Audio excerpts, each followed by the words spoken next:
All right, hey everybody, welcome back to week 12 of the Field Pass podcast.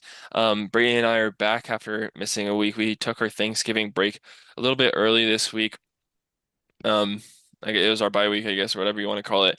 But we're back and we're ready to talk on five of the most, I don't know, dynamic storylines that we have from the previous week.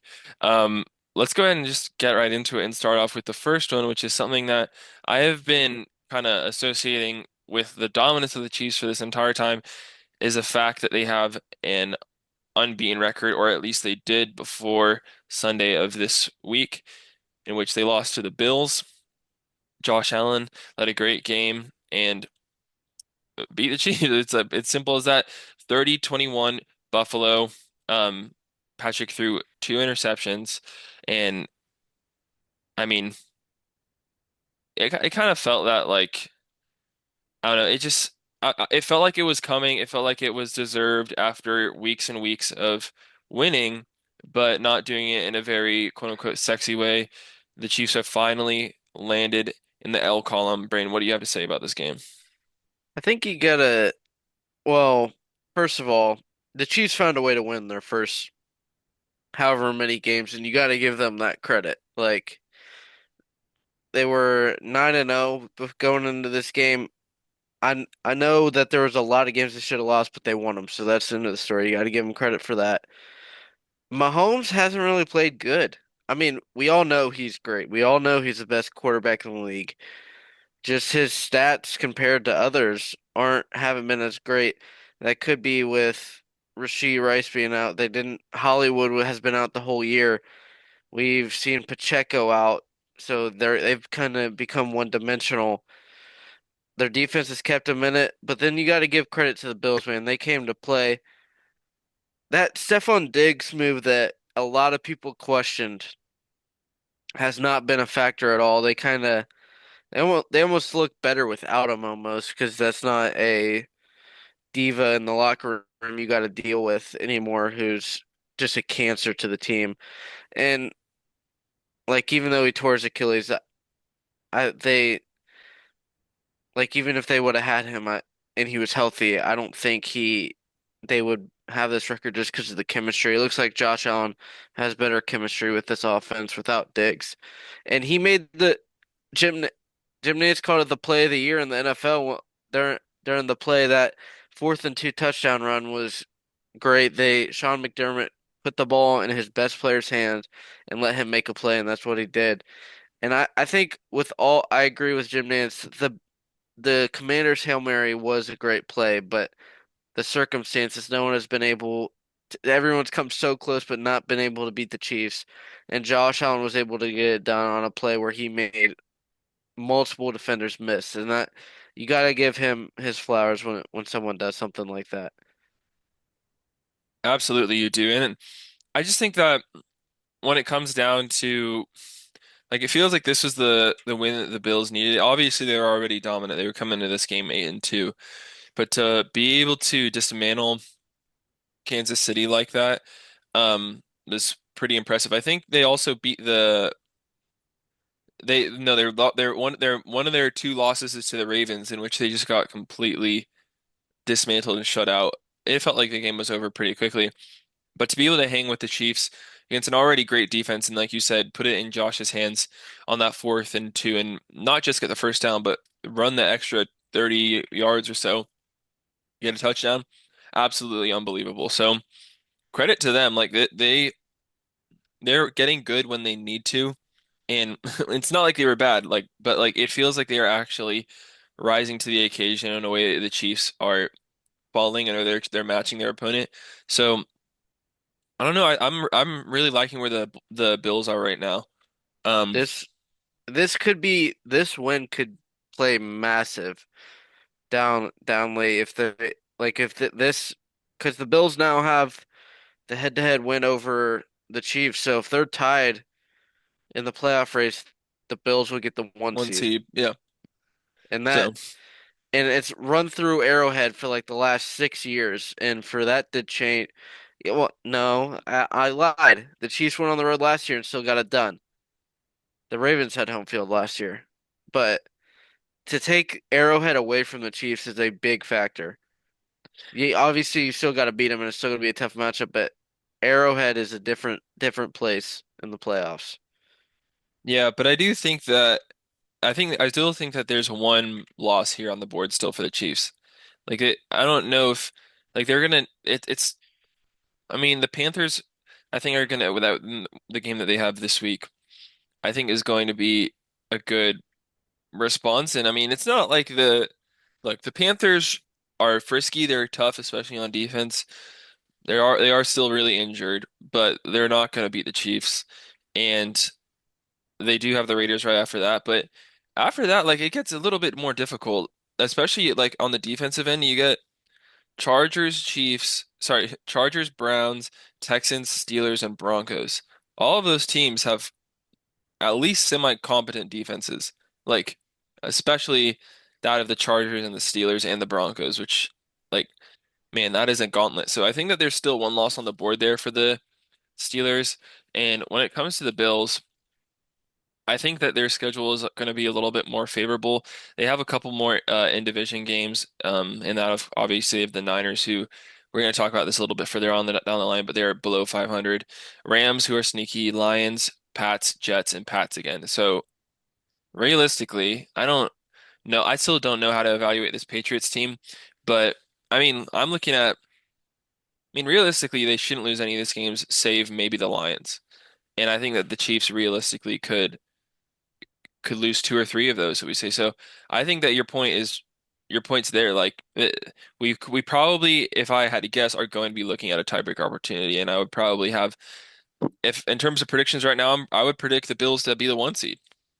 Yeah, I mean this happened 2 years ago, or the year DeMar Hamlin got hurt, because if the if the Bengals wouldn't have beat the Bills, they were in a tiebreaker, and since that game got canceled, they were gonna have to play in Atlanta. Remember that? So it's Yeah. happened before with these two teams, and the Bills beat the Chiefs that regular season too.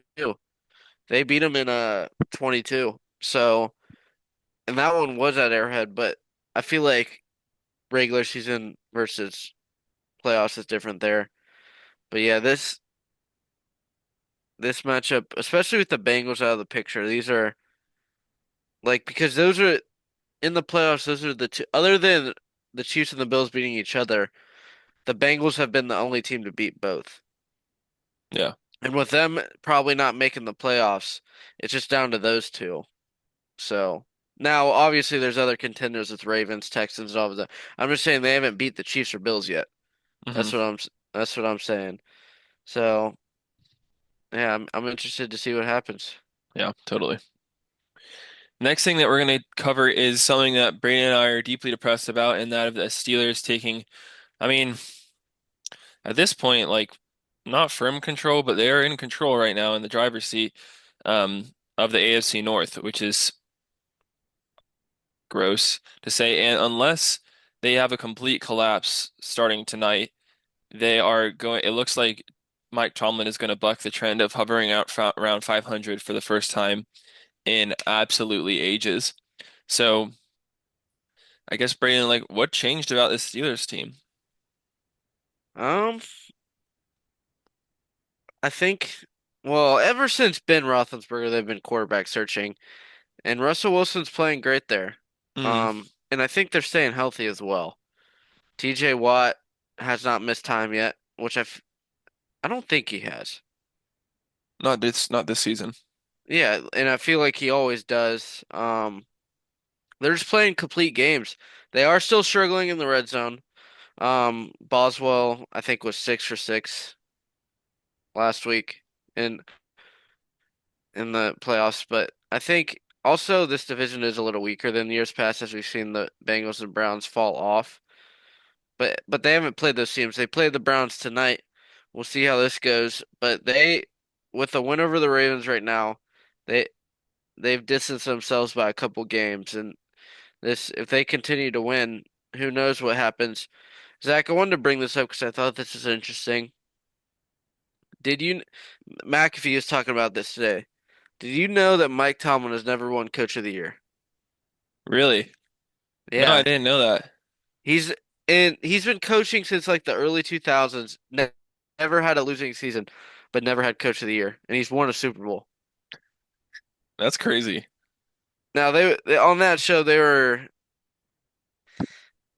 saying that possibly there's another factor, and I don't want to get into it, but I just think that the fact that that has not happened yet is crazy because he's one of the best coaches in football. I get that yeah, he's been just in the middle the past couple years, but with the team he's had, he had Kenny Pickett at quarterback. So I mean, you gotta cut this guy some slack. He has a quarterback now, and they're 8-2, what 8-2. Yeah. So this guy can coach a football team. I hate that he's on the Steelers, or else I probably would really like him. That's probably the Yeah. reason I don't. Can't believe people are talking about firing him. I get hovering around 500 every single year is really irritating, but I mean, there are teams that wish they could do that. Like I mean, I know the Panthers wish they could hover around 500. I know the Raiders wish they could hover around 500. Like at least for a little bit before they build up. And I mean, they've been able to maintain a really good team, unfortunately, for I mean, seemingly ages, like all basically during the entirety of this Mike Tomlin's tenure. And like you said, I think it all comes back to Russ.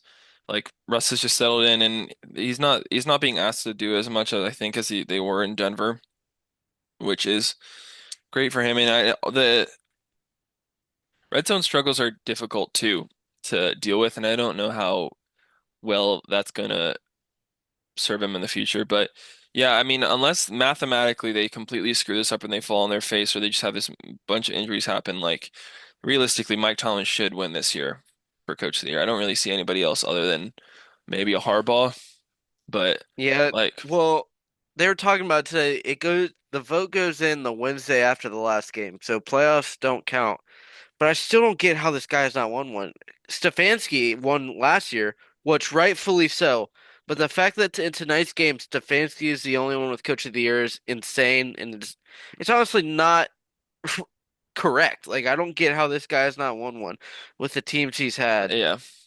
Well, that's not Stefanski's fault because he deserved it both years Oh that he yeah, won. that's not Stefanski's fault But at all. I'm just yeah. comparing the situations.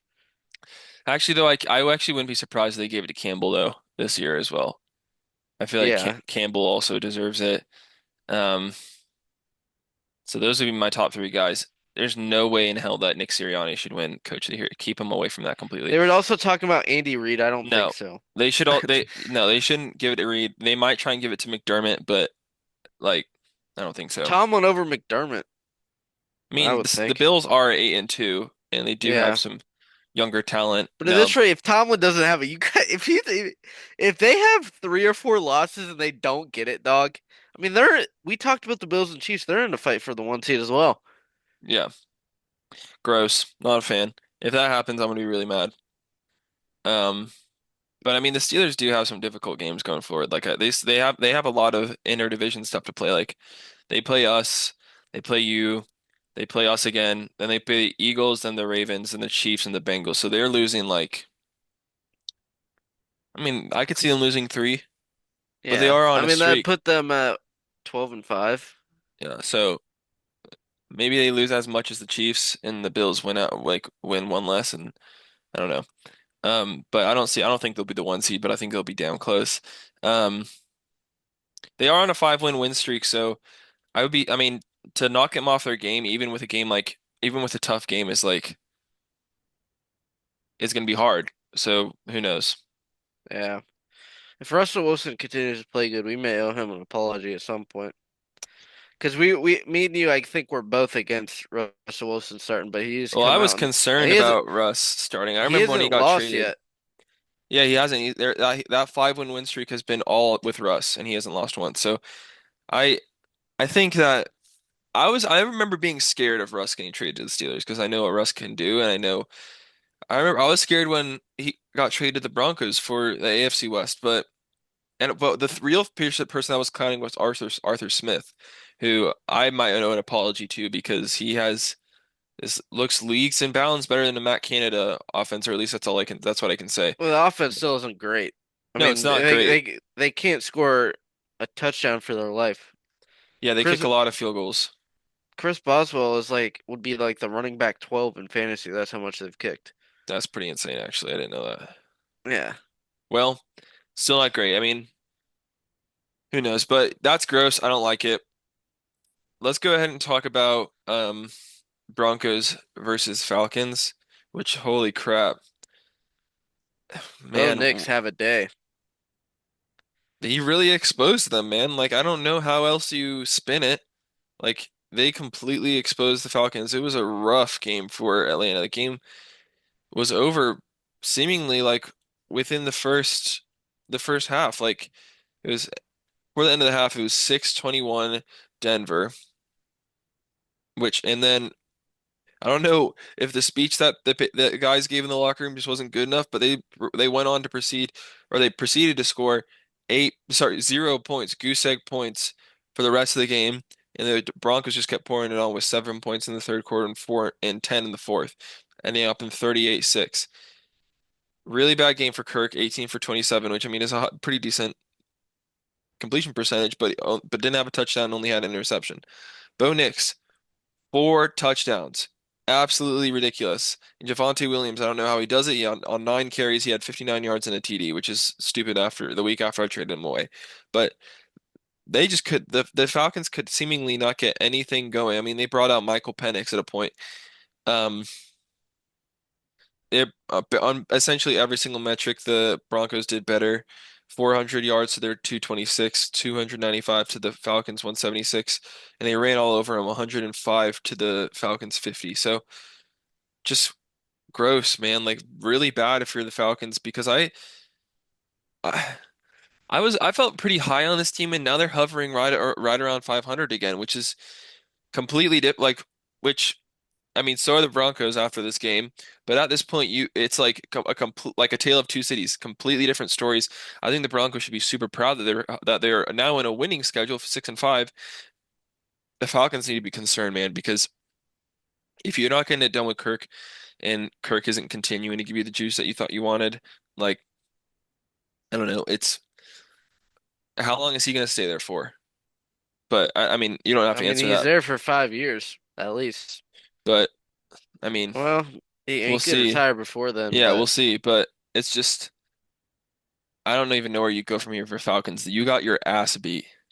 I mean, but they're doing fine though. They have control of their division. I mean, I think they'll still be a playoff team. I think they just got run out. They got run off the field. It is what it is. It happens in this league.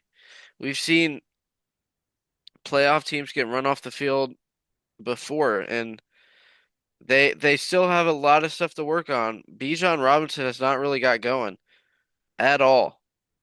Kirk has got going. We've seen flashes of him where he's played great, but they have a bye week this week. They'll be able to dial and get things fixed. I don't think the Falcons are done, but I think Bo Nix is leading for offensive rookie of the year right now. Seriously, over Jaden Daniels? Yes, he's playing better than Jaden Daniels. I don't think so.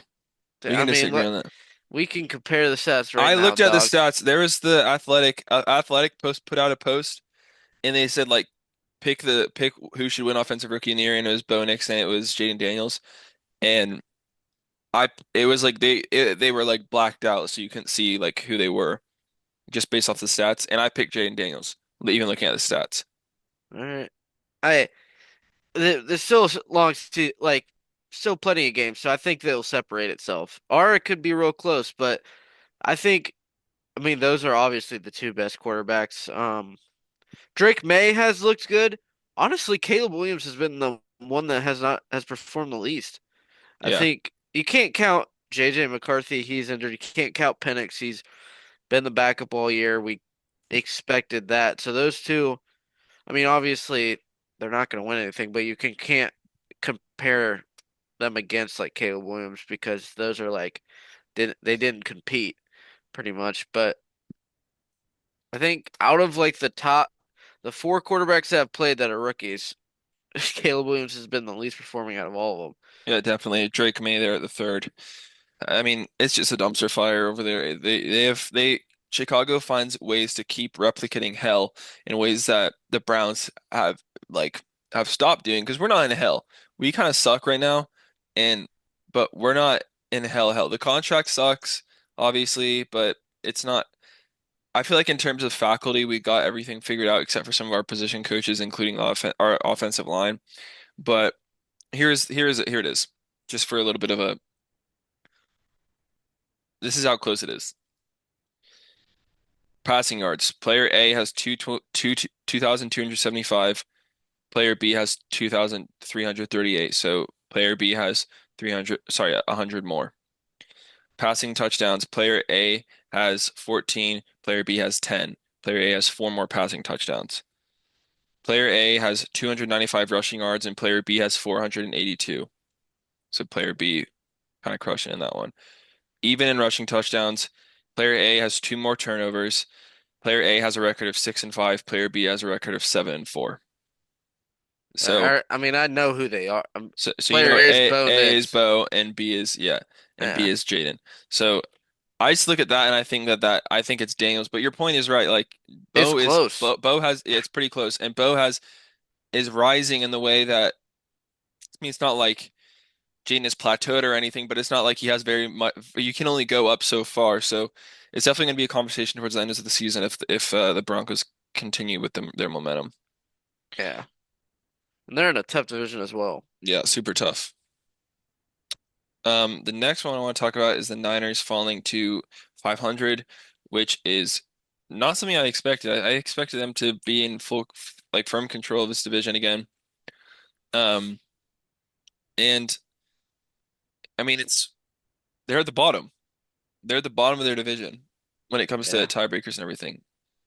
I mean, it's pretty bunched up. Like the Cardinals are 6-4 and everyone else is 5-5. But when it comes to like tiebreakers and everything, the Niners are at the bottom. So I mean, I did not expect this at all. They've been pretty plagued with injuries. They had IU go down. Their defense has been particularly messed up. But I mean, did you expect this at all? Was this even within the realm of no, possibilities in your mind? no. I mean, it's a combination of off-season drama, injuries, and just them not working as as they were last year. Well, I think that you can ask some questions about Kyle Shanahan as well and his coaching. But that's a further Yeah, conversation. I mean, there's no way he should be on the hot seat whatsoever. No, But but you need to start asking some questions. no, but they have a. I mean, like I said, they're 5-5 right now. They have some time. They have a tough one, Green Bay this week, which could is on like snow game watch. But I mean, they got they got Packers, Bills, and the Lions on their schedule, and then they have Bears and Dolphins, but then they have Rams, Cardinals. So they have two division games left. They have one, two, three, four. They have 8 games left. They need to go 5-3 in those. No, they need to go 6-2 in those to make the playoffs. So maybe they got a lot of work to do. I mean, that we could be in a talk here of them missing the playoffs, which I don't think anyone would have predicted. No, and I think I would rather be basically any of these teams other than maybe the Seahawks. Like I'd rather be the Rams, I'd rather be the Cardinals because they got Nakua back. Defense looks competent. Obviously, you've cut back as well, and Stafford's playing out of his mind. Uh, he's just always going to be underrated, isn't he? But I think that I'd rather be any of these teams other than the Seahawks. And I don't know. I didn't expect this at all. I thought they were going to win. I thought they were going to win pretty like single-handedly with maybe the Rams encroaching up on them. But and that's still in play because, like I said, they're so bunched up. But I would much rather be two of these four teams than Yeah, I think we also need to talk about Debo and his underproduction this year.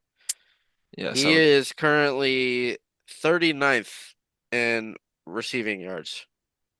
not great. Yeah. He is averaging 15 a game. Oh, is that right? That may be a catch. No, there's no way that's a catch. Yeah. Definitely not. He is, well, hold up. He's played 10 games. No, that's not right.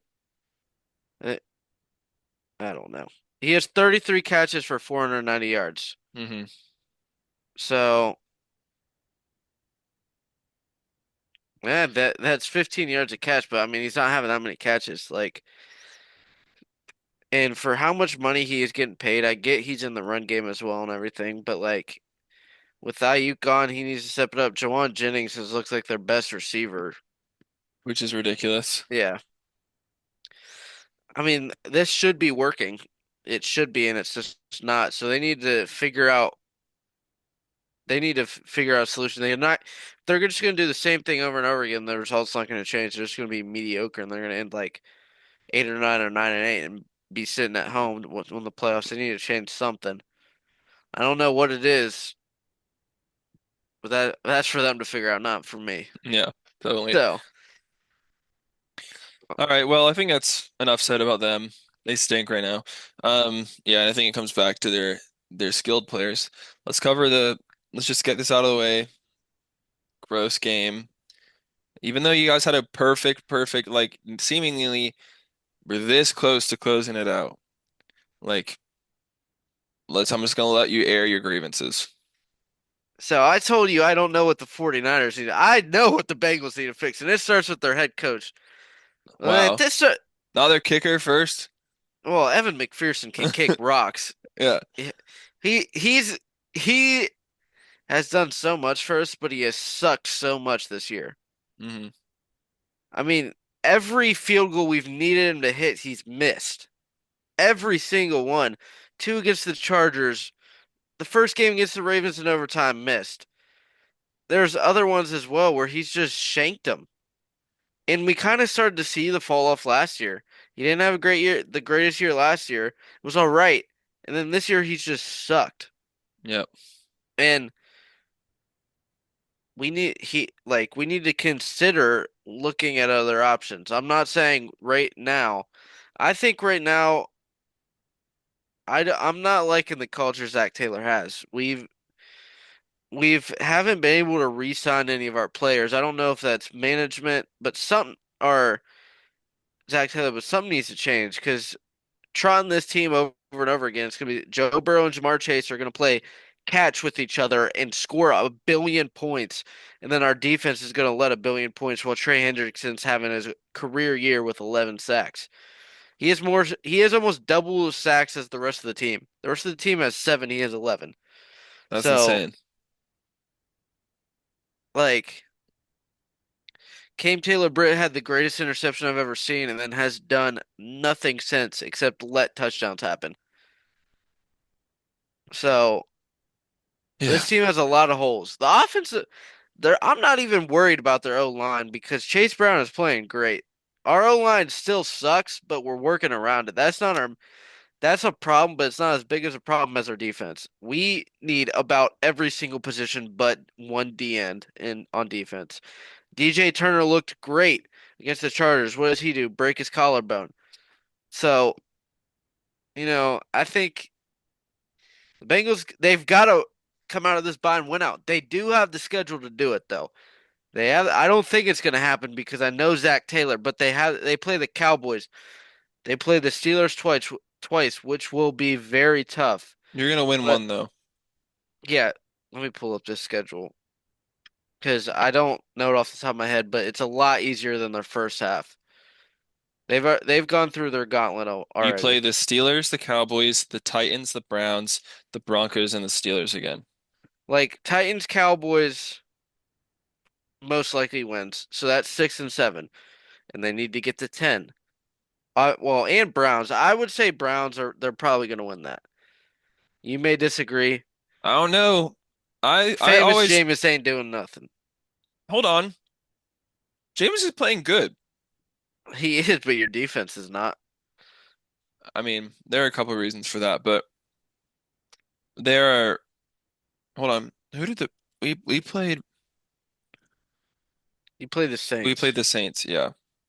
And that just did not go well. That was really bad for us. Anyway, yeah, I our defense think got torched. it's Juan Thornhill mostly. But you guys, you really think we were gonna sweep in a year where you guys should beat us, but in a year where the culture is this bad, do you think that you're actually gonna sweep an AFC opponent? if if we have not lost, yes. If we have not lost till that point, we're going to sweep you. If Yeah, I If can also if say the we have same thing because you play the Steelers. Oh wait, never mind. Never mind. we play the Steelers, we before you guys we have Steelers. So it's real, and then we play Cowboys Titans. Okay, those two games. If we don't know when those two games, I may as well jump off a bridge. All right, You could lose to the Titans. stop it. I'm serious. You could Will lose to the Levis ain't Titans. doing nothing, bruh. It's not even Levis. It's the defense. We If just you played the best defense in the NFL and scored 27 points. and Then, lost.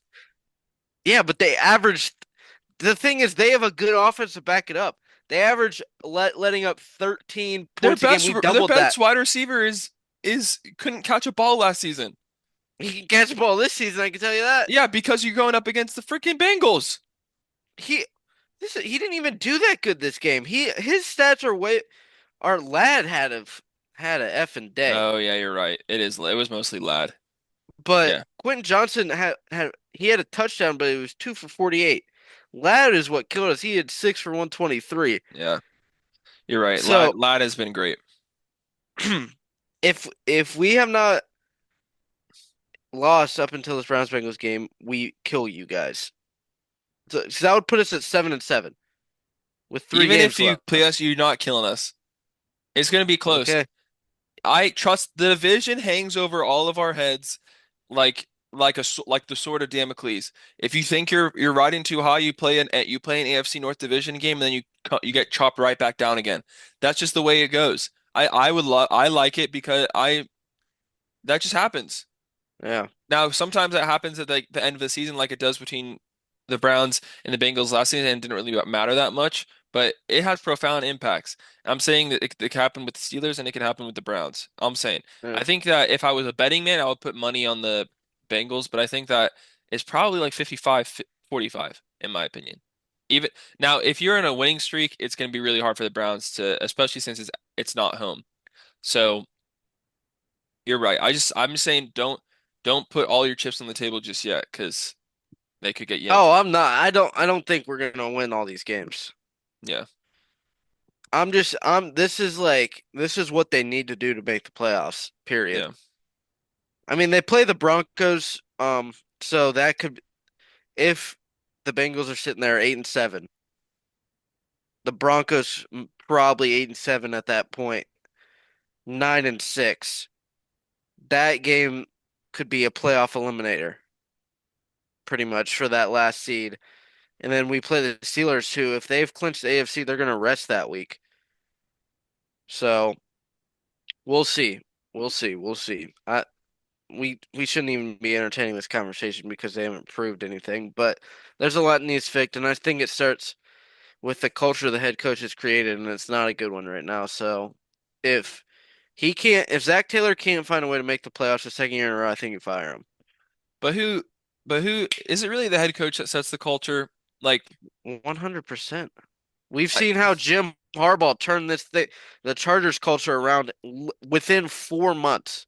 I know Or it's how, the head coach has a large part in it, but also it also comes down to players. Like we just talked about Stephon Diggs a couple minutes ago and how even though he even though the team isn't necessarily looking much better with his absence, like it's still you can still notice it a little bit. I think Jamar Chase is not the best teammate. Like oh yeah, I I, agree I with that. I think But that there are some complications. I think management isn't great. I don't think that they value their players. I think that getting rid of Zach Taylor will definitely help. But you got some other difficult people within your franchise that isn't just a Zach Taylor problem either. yeah, I think the GM needs to go as well. Yeah. Thank you for what you've done, but you're too big for this situation, so get out of here. JB Bickerstaff. Zach Taylor might be JB Bickerstaff. Yeah, I mean, he got us to the Super Bowl one year, and he got us to the AFC Championship the following year. Last year, yes, Joe Burrow got hurt, but we weren't playing well with him anyways. So, Yeah. Well, okay, let's move on to these games. I don't want to talk about this anymore. Bengals aren't a bye. I can breathe this week, and Michigan plays Northwestern. yeah, that's gonna be really gross if you lose that game. I think you'll be fine.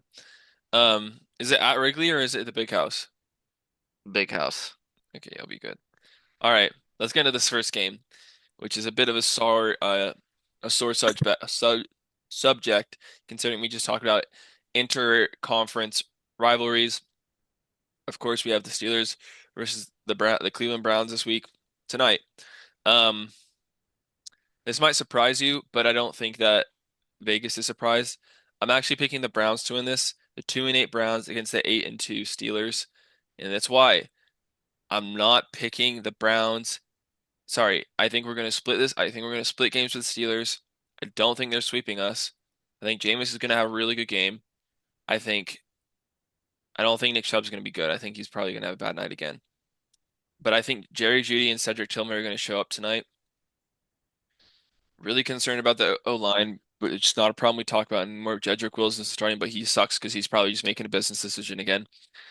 Um, but it's home, and the Browns are like undefeated in prime time at home or something like that. I I just don't understand why, but I have a belief in this team tonight, and I think that we're the one who's going to punch him in the face, and I think that this is the game that we stop him, and I'm just going to follow the trends. Vegas also, this is it. This is the reason. Vegas says only has him as like plus 165 on the money line. So if you bet $5, you win eight. Like you win three, you get back eight. So it's like they know even though the records are like vastly different, and that these teams really are vastly different when it comes to prime time stuff. I feel like all bets are off. So I'm picking the Browns. I am not. And because I'm gonna break down Jameis Winston's games for you. He threw for 1,000,000 yards against the Saints and the Ravens in his three starts. He had a bad game against the Chargers. The Ravens are the 32nd pass defense, and the Saints are the 29th. The Steelers, I just said Chargers and Steelers combined. The Chargers, I believe, are number one, and he threw three interceptions against that game, and the Steelers are probably in the top five. And I just don't. I think this Jameis is gonna make too many mistakes. I think this game will be close. I do agree with you on that. I think the Steelers will be able to prevail though. I'm thinking I like 21-17 or 17-14, something low scoring. This game is not gonna hit 40 points. There's no way that Yeah, unless if it's I a wouldn't be surprised blowout if on it the was Steelers' fourteen way. seventeen. Yeah. So like this game is not gonna be high scoring whatsoever. So I I'm picking the Steelers, but I would maybe take the 3.5 of the Browns. I'd take plus money on that because I think that the Steelers win by a field goal. So, but I don't think the Browns win this because just because I don't. Jameis against good defenses, he's had this problem his whole career. He turns the ball over. This hasn't just been a Browns thing. He had like 40 interceptions at the Bucks before, like when he was starting the year before Tom Brady. So this has been the story of his whole career, and he's going to turn the ball over again. But he had more touchdowns than he did interceptions. Yes. So when he's going against a bad secondary, he takes advantage of it. He struggles against the good ones though. We shall see. All right. Titans versus Texans. I don't even really want to talk about this game. I'm picking the Texans. A bit of a sophomore slump here for CJ Stroud, but nowhere close to the dumpster fire that's the Titans organization right now.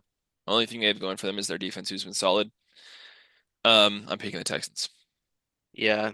Texans all the way. Vikings versus Bears. Yeah, I don't trust the formerly Shane Waldron-led offense to go against one of the better defenses in the country. Even the Vikings have definitely regressed to the mean a little bit. Um, I'm going to take the Vikings in this one at Soldier Field. Um, looks like Sam Darnold was questionable as to whether or not he was going to play, but it looks like he will. I'm going to pick the Vikings. Yeah. Um the they're 8-2, but Sam Darnold has turned the ball over more in the second half of this year. So watch out for that. Bears second week of their new OC, so we'll see how they look. They looked better last week. They were able to put up some points against the Packers, and they really should have won that game. This is the second week in a row with a block kick. So it comes down to these little things, and it's showing this year. I do think the Vikings will win. I don't think it'll be a blowout. I think they pick off Darnold once or twice, give Caleb Williams some short fields, but yeah, Vikings win. I'm gonna looking at these first 6 games that we got on here. This week's a little bit. Gross. This week's a little Yeah. brutal. Yeah. Next we got Cowboys, Commanders, Patriots, Dolphins, Chiefs, Panthers, Bucks, Giants. Like, what is this 1 o'clock slate? I've been talking about the 4 o'clock slate these past couple weeks. This 1 o'clock slate sucks. Moving on to Cowboys, Commanders though. Um, Cooper Rush isn't going to do anything. So give me the Commanders. Even on not so great of a defense. I mean, we've definitely seen steps in the right direction for the Commanders, but I don't trust like this season. It's a season from hell for the Cowboys, and everybody thought this was going to be the year. It's always their year until it's not. So I'm picking the Commanders. Yeah. Patriots Dolphins could actually be a game. Like, it, I know you listed that in one of the stinkers, but I think that this game it could actually be all right. I mean, it feels like this matchup always has upsets. Um, but I mean, Tua's back. It seems like they're getting a little bit more in rhythm when it comes to the offense, and Achane is great. Hopefully, I mean, I'm hoping that Tyreek Hill just gets it figured out and they're able to connect. I know he's had like a torn wrist ligament or something, but he's just pressing through it. I'm gonna pick the Dolphins in this one, but I think they actually might only win by like a touchdown or less than that. Yeah, this on it this is probably the second best game on the 1 o'clock slate. Because I mean the Dolphins it looks like they're starting to get their stride back together. So I think the Patriots will play this game tough, but the Dolphins will win this one. They'll Tyreek Hill will get a long touchdown or something. I think eventually, even with that wrist, I think he can. It's not like it's not good, but it's not bad enough for him to be sit out any. So I don't think it will affect his play too much. I mean, obviously there's going to be some soreness and pain there, but I think he'll be able to play through it. So give me the Dolphins here. All right, Chiefs versus Panthers. Do we even really need to talk about this? I see a lot. It's so weird. Is I've seen Panthers fans on TikTok posting about this game for like 4 weeks, and they're saying that the Panthers are the Chiefs' worst nightmare. I don't buy it. I think that it might No. be relatively maybe close, but I think it'll be over by the fourth quarter. Um, yeah, give me the Chiefs in this one. Are we serious? Yeah, and it's almost like a bye week. Yeah, we're gonna look real stupid if they find a way to lose this game. Yeah. I'm praying for it, don't get me wrong, but I don't there's no way it happens. Yep. All right. Following that, we have the Bucks versus Giants with Tommy DeVito leading, which will be exciting to say the least. Um, I do feel bad for Daniel Jones. Like it kind of sucks. Like I understand he wasn't playing well and somebody needed to be the scapegoat. I mean scapegoat, but like I don't know. Kind of feel bad for him. Like Yeah. it sucks, man. Like these people have been talking smack on him this whole time, and he's still gone out there and given it his all. Like they had him playing scout safety in practice today or something like that. Like just let him go, man. Like let him give his like. I feel like almost the way that we did it with Baker might have been even better. Like he posted his note and he was gone, and we screwed him over and we shouldn't have. And obviously that was a massive mistake because now we have a broken sex offender on the Dude, I'm so on the glad we're roster. recording this because you're finally admitting that letting Baker go is a mistake. Oh, I said it was a mistake. Well, no, here's the thing. It's not that letting go of Baker was a mistake. Like in the way in which we did it was wrong. It was wrong to not honor him in that way. And who we traded him for, or who we replaced him with, was way wrong. And I've been saying that for a long time.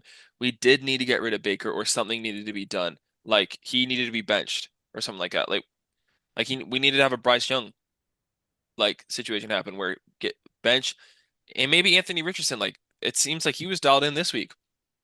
You need to figure out your ego. You need to figure out your pride. Get it like you're not hot shit. You're not the top of the world. Sit down for a little bit. Let us figure this out, or you're gonna figure it out and come back and be better. But that just wasn't feasible, or that was, I guess, that wasn't something that we had They considered. chose a different route. They chose a different route, and that was wrong. So something needed to be done, and it Baker was at fault for a lot of it. I will not forget on Christmas Day when he threw nearly, I think it was 5 interceptions against the Packers. I will not forget that, and not getting the surgery when he needed to. Something needed to be done, but you're right. I will say what we did to him was wrong, and well, who we got him was who we got instead was definitely wrong. So screw Deshaun Watson. Let's go, Baker. You can So, come back if you want. I don't. Did you ever keep your pick for this game? For what game? Bucks Giants. Oh yeah, sorry. Kind of got a little off I'm topic, gonna but get the it's all Bucks. good. The Bucks. Bucks. Gotcha. Now I'm on the lookout for this new white safety that the Giants have picked up. I heard he did great on the scout team this week.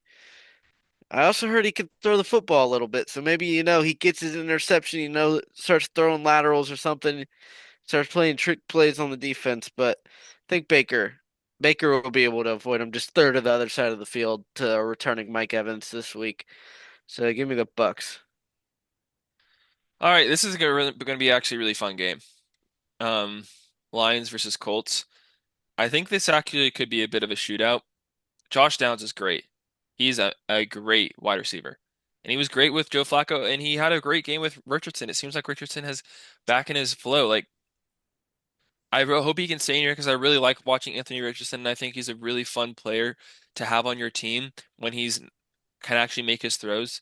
So I hope that he continues to stay like to and I talked about this before. I think the benching was a mistake, or at least when like if it wasn't with the goal of doing what we did with Bryce Young and kind of taking him down a peg in hopes that he matches you when he comes back and really locks in, which it sounds like he did. So maybe Shane Steichen had like a big brain moment or galaxy brain moment. Um, I do think the Lions are going to win this though. Yeah. The yeah, the thing with the Colts that they have that the Lions really haven't seen yet was a mobile quarterback. I'm trying to think. I don't think they've seen anyone like with the skill set of AR. 'Cause they played Kyler, and that was on it. That was their second close. I don't know. Never mind. But that they scored. Let me look. Kyler had 45 rushing yards, averaging 9 yards a run. So this could Anthony Richardson's legs could be a factor here. I think the Lions win. I think because we saw it, we didn't have the podcast last week, but Jared Goff threw 5 interceptions and they won a game. That shows how honestly it shows two things. I'm just going to talk about it now because we haven't. It shows two things from that game. It shows that one, the Texans had every possible thing go their way, and they still lost. And it shows that the Lions, I think they're that good that their quarterback can throw 5 interceptions, and they can still find a way to win out of like they can find that needle out of the haystack and win the game. Now, I think if they let Anthony Richardson gets running, that's going to be a big problem. And we saw in stretches in that Texans game where that first half especially where they couldn't get off the field. And we'll see what happens. I think they can lean on this run game. I don't know if the Colts will be able to stop it. Montgomery and Gibbs have been on a tear. So I think this I don't think this game is a blowout. I think the Colts honestly give them a very good test here, but I think the Lions maybe win by another field goal or something. But I would not be surprised if the Colts win this game with the legs of Anthony Richardson. They need to get him going though. If he's just sitting back and is a Joe Flacco sitting back in the pocket, then the Lions are gonna be able to contain that easily. That he needs to be able to make plays outside of the pocket. I hope he doesn't play like that because it's a lot more fun to watch him like normal. Yeah. Um, all right, let's talk about the 4 o'clock slate, which is Broncos versus Raiders. Broncos. Thank you. Yeah. That's it. Broncos. Um, Cardinals Cardinals versus Seahawks is Seahawks. interesting though. Yeah. This I believe the winner of this game will be on top of the division. I believe I could be wrong, but I mean this division is that close. So this game is massive when it comes to NFC West like placing because these little games that we didn't think were gonna matter do matter. So I think with the Seahawks being at home, I think they won this one. But I think the Cardinals they've found a way to win. They're hot. I believe they had a bye last week. Could be wrong, but um look out for them because I mean they beat now the teams they've beat haven't been the great. They beat the Bears, they beat Dolphins. They did beat the Chargers though, who have played great. And then they killed the Jets and they were on bye last week. So and they beat the Dolphins away. So it's not like these are all at home or anything, but the 12th man, let's see if he can show up. Mike McDonald is a defensive coach, so let's see what game plan he has going for the 49ers. I think they're going to ride this 49ers win this week. I'm actually picking Seahawks in this game. Yeah, I'm gonna pick the Cardinals. I just think that when it comes down to, I think like it could be a really high scoring game, but I think that I'm gonna trust. I mean, it feels like they're in actually pretty similar places right now, but when it comes to quarterback, I'm gonna pick Kyler. And I'd really like what I see out of James Conner. I think that he's gonna be able to take it to the Seattle defense. But even with it being at home, like I think it's gonna be close. It's like we talked about, interdivision stuff is always like difficult to predict, but I just feel like it really is 50-50 for this game, and I think I'm gonna land on the Cardinals. Yeah, I mean, I mean Broncos Raiders can be interesting, but these three games are nice because 49ers Packers are next, and there's chances it's a snow game, which will be awesome. I love snow games. I get that they're low scoring, but like just the feel of them are awesome. Seeing the field covered in snow that teams can't pass, so they're just running. It's awesome. And this is a must-win game for the 49ers, I think, because if they fall to 5-6, they have a lot of work to do to get to where they need to get. So I think the 49ers, this is a must-win game, and I think they do get it done. But this is snowball watch, so I'm all in on this game. Yeah, I actually am gonna pick the Packers. I'm going back to my Lambeau thing. If it's a snow game in Lambeau, there's no way in hell I'm picking a team from California. I do Yeah. understand that they're gonna have McCaffrey back, or at least he's been back, and but they're not in the same place that the Packers are in. The Packers are coming off a great win over their rival. Josh Jacobs is a little bit banged up, and that's something to consider. But I think that they're going to be all right, and I think that Josh Jacobs is going to have a decent game. Um, I understand that like McCaffrey is. I mean, like you said, It's ultimately going to come down to the running backs because if I'm the Niners, I'm not throwing it at all. Like Christian McCaffrey's getting 40 rushes. Um, but I don't know. I just think. I I think that when it comes to the defense, I've about this before, like ad nauseum. I think that the 49ers defense is a defense that has been injured and has regressed. I think the Packers have continuously step up when it needs to happen, and I think the Packers will win at home in the snow. So that's just it for me. All right, go ahead with the Eagles versus Rams. Yeah, so I mean, these two next primetime games, Eagles Rams is great. Um, the Rams need to start. They're, I believe, they're either I think they're 6-5. So, but they need to start like they. I get they've been 500. They lost to the Dolphins a couple weeks ago. They can't really afford to lose more games. They're 5-5. Sorry, but they have Eagles, Saints, Bills, 49ers, Jets, Cardinals, Seahawks. So they have three division games left in a division that's wide open.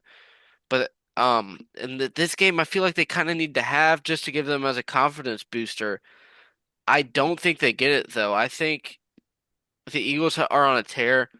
They're healthy. Saquon has been amazing. I actually think the Eagles win in LA, but I expect the Rams to come out guns blazing, um, because they need to.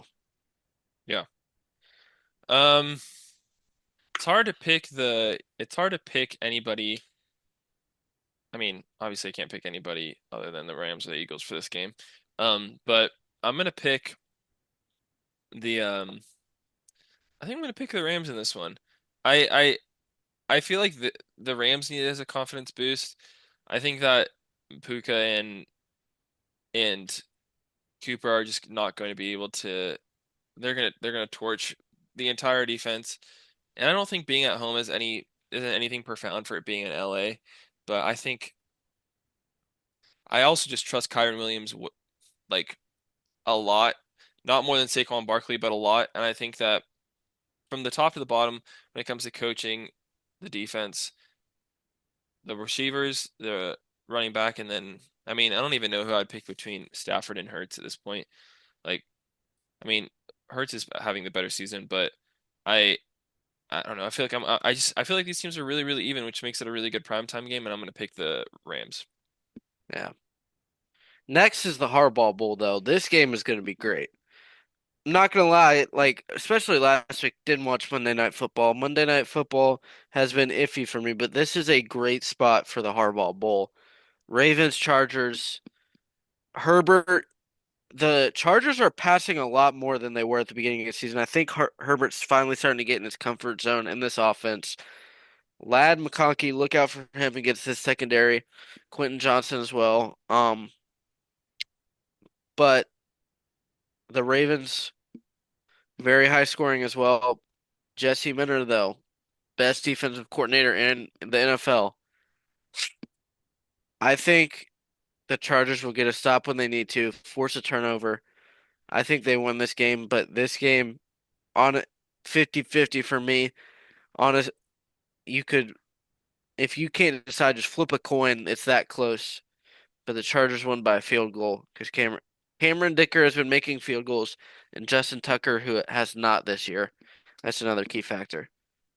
Yeah, that's huge. I'm gonna pick the Chargers as well, just because of how sorry the Ravens defense is, man. That DC loss, man, to the Seahawks, really awful. And that defense is the truth, even though they kind of got torched by Jamar Chase. They don't the Ravens don't have Jamar Chase talent outside of Lamar Jackson. Um, and they've had receiving their receiver troubles still. Like even with Zay Flowers being great, I feel like I don't know. It's not good enough. It's not going to be good enough, and this defense stinks.